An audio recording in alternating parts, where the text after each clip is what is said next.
Nós abrimos agora mais uma edição do programa Fala Câmara Entrevista aqui pela TV Câmara Bauru, recebendo em nosso estúdio a vereadora Yasmin Nascimento, do PSC. Vereadora, eu gostaria de agradecê-la pela presença. Seja bem-vinda ao nosso estúdio.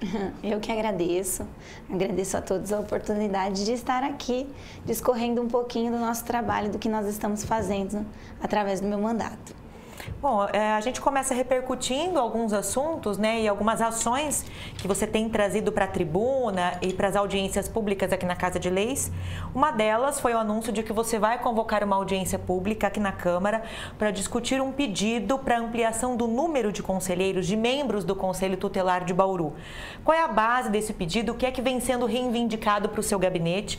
Qual a importância da preparação desses conselheiros e que melhorias devem ser feitas nesse grupo? Sim, bom, durante todo o meu mandato eu sempre mantive contato com o Conselho Tutelar, até mesmo pelas demandas que nós somos procurados por pais, por mães, que tratam acerca de crianças e adolescentes. E também fui procurada por esse pedido do Conselho, né, ao Ministério Público, para ampliar o número de conselheiros, tendo em vista... Eles foram pela base do Conselho Nacional de Direitos da Criança e do Adolescente, onde diz que para cada 100 mil habitantes tem que ter pelo menos 10 conselheiros. E pelo IBGE, Bauru tem 370 mil habitantes, então eles gostariam de ampliar pelo menos de 10 para 20 conselheiros, né? Mas eles se chocaram com uma lei municipal de 2015 que diz que para cada 200 pessoas tem que haver um conselheiro. Então, o pedido está no Ministério Público e eles também nos procuraram para ver o que seria possível, né? Qual o apoio à Casa de Leis, tendo em vista que se chocou numa lei municipal, qual o posicionamento nosso, o que a gente pensa, como nós poderíamos ajudar. E não só essa questão do aumento, né, dos conselheiros, mas também das condições de trabalho. A gente sabe, né, do avanço da informática, quão é necessário também as instalações. Então, eu estarei chamando esta audiência com a SEBS e todas as demais secretarias que trabalham com o Conselho, porque o Conselho, eu digo que ele é um amparo familiar. Muitas vezes ele conecta a família a um serviço social, a um serviço de saúde.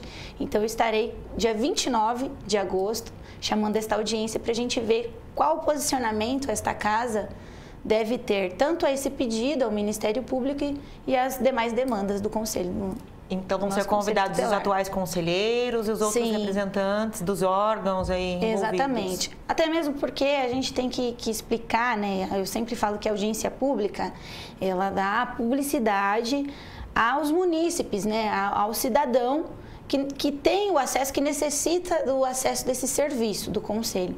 Então, a gente vai ver de forma pública quais as necessidades, o que a gente pode, como legislativo, o que eu posso somar e o que o executivo, o que a gente tem que cobrar do executivo para que haja essa melhora. Uhum.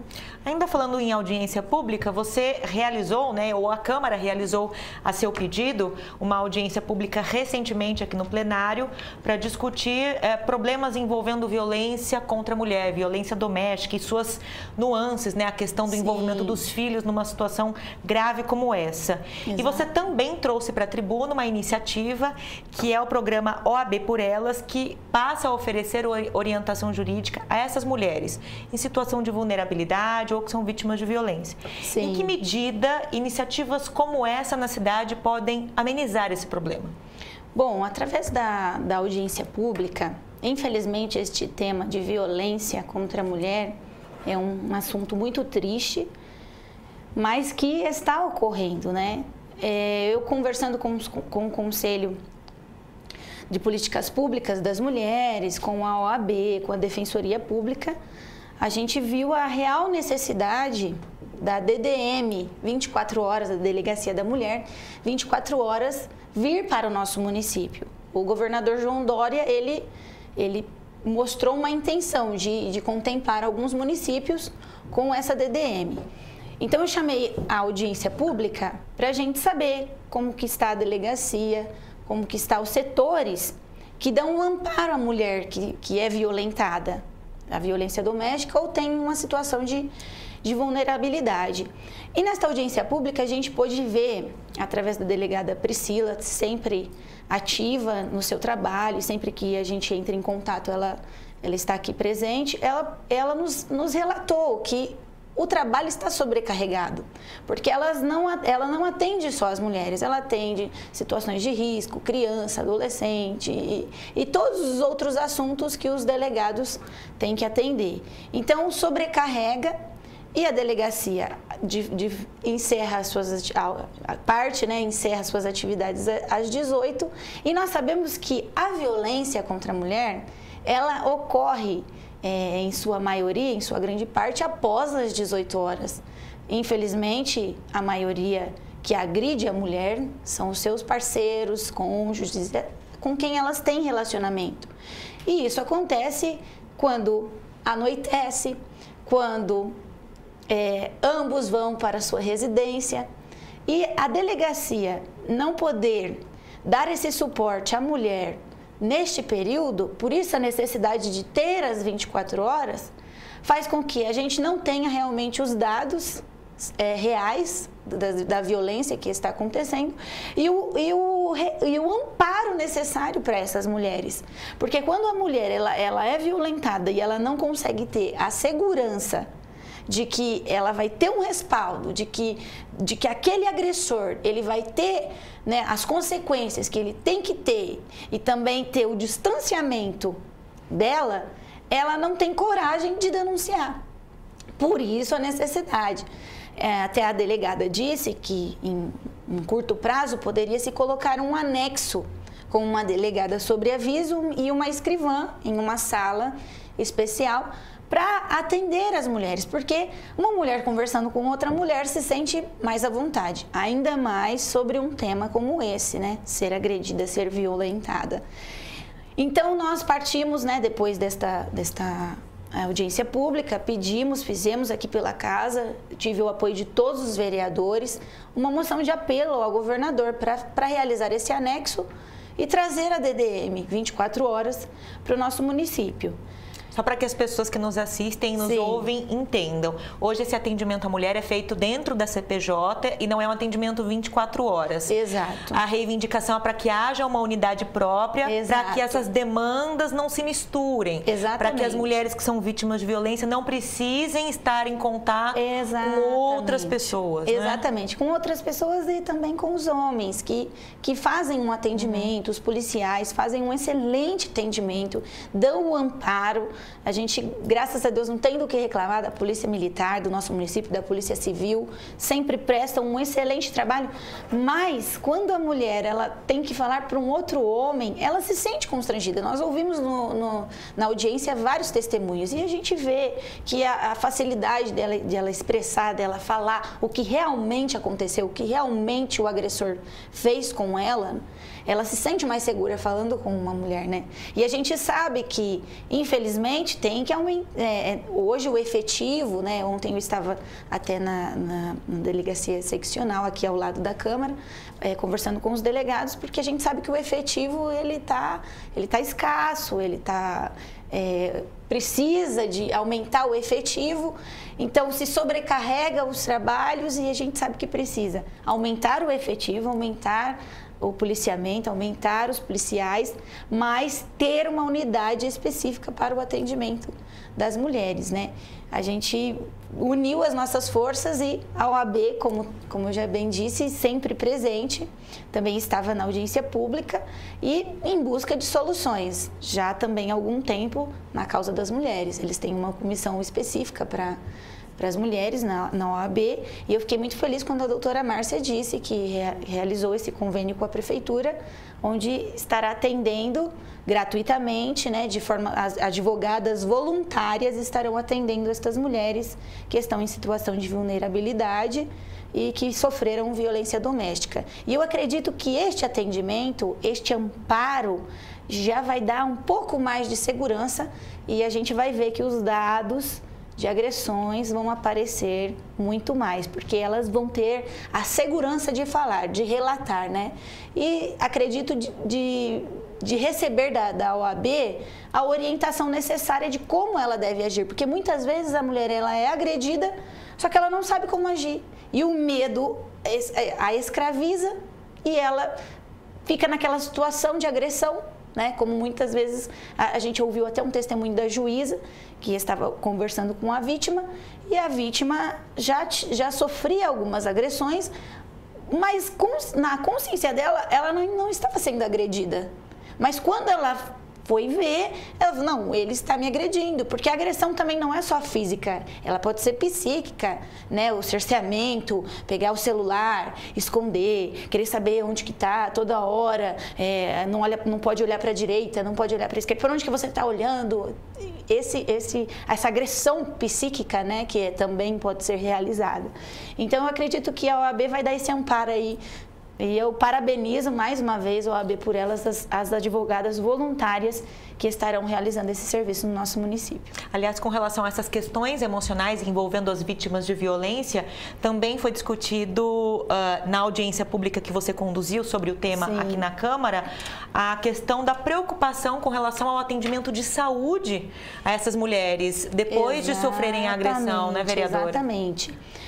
Nós vemos que, graças a Deus e a políticos, tanto mulheres também como homens, fico muito feliz quando um homem ele consegue ter a empatia, né, da necessidade do direito das mulheres ser valorizado, ser reconhecido, ser respeitado. E o que eu vejo assim, que através desse atendimento, destas ações, eu acredito que a mulher, principalmente no nosso município, ela venha ter um respeito maior que ela necessita. E um atendimento mais humanizado. Um atendimento mais humanizado. Quando fala na questão de saúde, nós temos a lei do minuto seguinte, né? Onde a mulher, quando ela passa por uma situação de violência, ela tem a prioridade de ser atendida, o anticoncepcional, a pílula do dia seguinte, se ela foi violentada sexualmente, ser imediatamente disponibilizado para ela o exame de corpo de delito e tudo mais ser feito. E então a gente vê que estas leis que estão vindo estão amparando muito, muito bem estas mulheres. E eu acredito que com a Casa da Mulher, que eu espero que em breve esteja aberta no nosso município, a questão da saúde da mulher, esse amparo será muito maior, porque elas merecem e a gente está na cobrança. Bom, agora deixando o assunto políticas femininas, Sim. eu gostaria de falar sobre uma questão pontual, que foi uma reivindicação de trânsito que você fez, que é a instalação de um semáforo no cruzamento da Avenida Cruzeiro do Sul com a Rua Santa Francisca de Chantal, ali no Jardim Redentor. É uma situação complicada ali naquele ponto, né? Perigosa. Extremamente complicada, extremamente perigosa. Este pedido meu não é desse ano, já é do primeiro ano do meu mandato, eu venho já pedindo. Tem pedidos que me antecederam antes do meu mandato. Por quê? Ali haviam 2 lombadas e, pela lei, elas não estavam de forma regular. Então, elas foram retiradas. Já aconteceu um problema aí, porque pelo menos com as lombadas, os carros, as motos respeitavam um pouco mais o limite de velocidade. Retiraram as lombadas, uma péssima fiscalização ali e uma péssima iluminação, porque ainda as luzes não são de LED, não é a luz branca lá, então quando anoitece fica bem escuro. Tem uma escola ali próxima, é um cruzamento onde tem uma circulação, uma circulação intensa, tanto de veículos quanto de pessoas. E eu pedi para que colocasse, sim, o semáforo ali, mesmo que pelas leis do Denatran e tudo mais, eles dizem que não é possível, mas eu sempre digo assim, gente, vamos usar o bom senso quando se trata de vidas. Porque se uma vida se perde ali naquele lugar, de que vale uma lei? Se não é para proteger a vida, se a vida é o direito máximo, né? E depois a liberdade. Então, eu pedi para que, né, o prefeito disse que colocou no cronograma para colocar, porque já houve diversos acidentes. Graças a Deus, não aconteceu nenhuma morte ainda, mas um motoqueiro quebrou a bacia porque se chocou com um carro e a velocidade ali é impressionante. As pessoas não respeitam a velocidade. Gostaria de pedir também, quem circula, quem passa pela avenida, neste cruzamento, que respeite a velocidade, que fique atento, porque já ocorreu diversos acidentes. Então eu espero, passei todos os vídeos que eu mostrei na TV, passei um abaixo-assinado ali com os moradores. Toda a região ali deseja esse semáforo porque é necessário. Então, eu reitero meu pedido ao senhor prefeito. Coloque este semáforo lá para que a gente tenha as vidas guardadas e não ceifadas. Uhum. Vereadora, só para a gente finalizar, você fez uma cobrança com relação a recursos na ordem de 60 mil, um outro recurso na ordem de 160 mil, que foram indicação do deputado Celso Nascimento, né? Quando estava no cargo no ano passado, seu pai. Sim. E esse dinheiro não teria sido utilizado, né, para as finalidades com as quais foram destinados aqui à nossa cidade. A verba de 60 mil teria sido destinada para a Secretaria de Saúde, para a compra de uma ambulância, e a de 160 mil para investimentos na Secretaria de Obras. Qual é o retorno que vem sendo dado pela Prefeitura com relação a isso? Inclusive, nesta semana, eu cobrei novamente. A Secretaria de Saúde me informou que essa verba realmente já está lá disponível, mas que eles estão fazendo uma licitação para comprar mais 3 ambulâncias, só que eu pedi, se já chegou o dinheiro de uma, compre esta, porque necessita. Direto a gente recebe reclamações dos estados, né, que estão as ambulâncias do nosso município. Então eu pedi, eu falei, mesmo que esteja em licitação as outras 3, se a verba já chegou, foi uma conquista, foi um pedido meu ao deputado, na época, Celso Nascimento, ele enviou, compre o veículo, é necessário, né? Execute, é o que eu falei para eles. Então eles falaram, não, a gente vai dar prioridade, vamos mandar comprar ambulância, vamos ver, né? Continuarei na cobrança. E a de 160 mil, eu pedi para que fosse, porque é assim, né? A gente pede o serviço, fala, não pode realizar o serviço porque não tem maquinário necessário, porque não tem verba, e a gente vai em busca dos deputados, fui em busca na época do deputado Celso Nascimento, ele enviou a verba já chegou, então eles me disseram também, pediram um pouquinho de paciência, que estarão comprando maquinário, mas eu continuarei na cobrança e eu espero que logo saia o maquinário e esse veículo, essa ambulância, para a nossa saúde. Bom, a gente agradece então a presença da vereadora Yasmin Nascimento, do PSC, nossa convidada hoje aqui no programa Fala Câmara Entrevista, o espaço para a prestação de contas do parlamentar bauruense. Yasmin, eu queria te agradecer aqui pela nossa conversa e pelos esclarecimentos todos. Eu que agradeço, em breve a gente estará novamente aqui. A nossa emissora está de portas abertas, a gente agradece também sua sintonia e lembra que este programa vai ao ar pela TV Câmara Bauru, em boletins na programação da Rádio Câmara pelos 93,9 FM e fica disponível para você acessar na íntegra, ainda pelo YouTube. Procure o nosso canal TV Câmara Bauru. Até a próxima.